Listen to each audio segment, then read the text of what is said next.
పల్లెలో అందరికీ ఆదర్శంగా ఉండేవాడు పెద్ద రైతు రామయ్య. అతని పొలాలు పెద్దవైనా మనసు ఇంకా పెద్దది. ప్రతి ఉదయం సూర్యోదయానికి ముందే పొలానికి వెళ్ళి మొక్కల్ని తన పిల్లల్లా చూసుకునేవాడు. గ్రామంలో ఎవరికి విత్తనం లేకపోయినా, పనిములాలు లేకపోయినా రామయ్య ఎప్పుడూ ముందు నువ్వు పండించు, తర్వాత నాకు ఇచ్చినా చాలు అని చెప్పేవాడు. ఒక సంవత్సరం గ్రామంలో వర్షాలు తక్కువయ్యాయి. పంటలు ఎండిపోవడంతో రైతులు బాధపడ్డారు. కాని రామయ్య మాత్రం ఆశ వదలకుండా తన బావిలోని నీటిని అందరికీ పంచాడు. పంటలు ఒకసారి పోతే పర్వాలేదు, మనుషులు పోరాడితేనే గ్రామం నిలుస్తుంది అనేవాడు.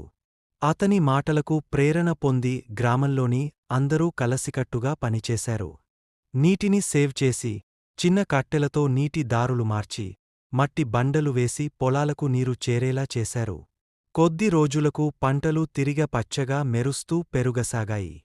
పంట పండిన రోజున గ్రామస్థులు రామయ్యకి కృతజ్ఞతలు చెప్పారు. కాని ఆయన మాత్రం నవ్వుతూ, నాది ఒక పొలం, కాని మీరంతా నా శక్తి అన్నాడు. అప్పటినుంచి రామయ్యను గ్రామం పెద్ద రైతు గా కాదు, పెద్ద మనసున్న రైతు గా గౌరవించింది.